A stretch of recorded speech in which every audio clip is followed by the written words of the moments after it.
CAIC forecasters finally get a break to recap a historic avalanche season. Phil Lindeman, Krystal, 93 News. First, a Clear Creek County jury found a 30-year-old Denver man guilty of violating local fire bans last year, showing just how serious the courts and residents are about fire danger. James Mislow is sentenced to 50 hours community service and fines for target shooting in a remote area of the county near Highway 103. He did not cause a fire, but this comes as two Basalt residents face felony arson charges for the Lake Christine fire, sparked last July when the two allegedly fired tracer rounds at a shooting range while the town was under fire ban. That fire burned 12,500 acres and 3 buildings. Authorities report half of Colorado's 5.7 million residents live in the wildland-urban interface, considered high risk for wildfire. Local fire danger is low today. There are no active fire bans in Summit County.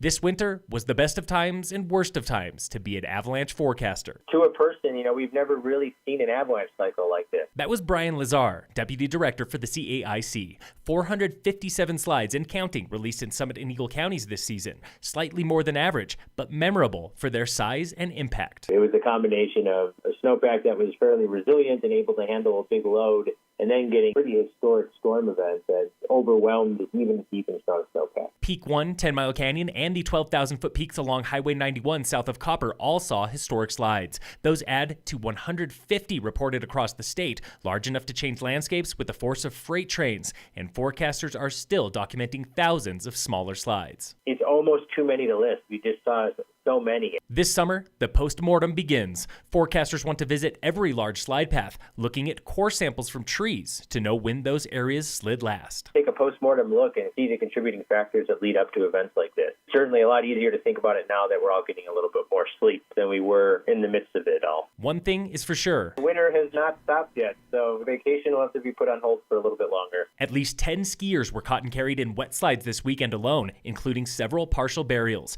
The CAIC issues daily forecasts through the end of the month. Read them, know them, and show a little love to local forecasters still working hard at the tail end of a historic season. Breckenridge local Jaxin Hoerter is back on the U.S. Freeski halfpipe team next season, one of 13 Colorado locals on the squad, the most of any state ahead of Utah and California with 5 athletes each. Hoerter spends another season on the rookie team after earning a 5th-place finish at Mammoth Mountain Grand Prix in March. 5 of 7 athletes on the men's pro halfpipe ski team are from Colorado, while the entire rookie team hails from our state. Colorado athletes also dominate next year's U.S. snowboarding team with 15. California claims 7.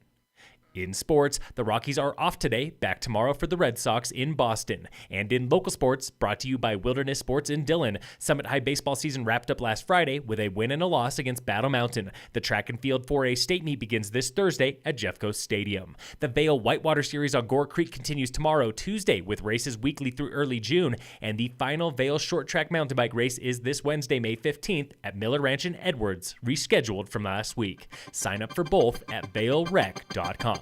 Phil Lindeman, Krystal, 93 News.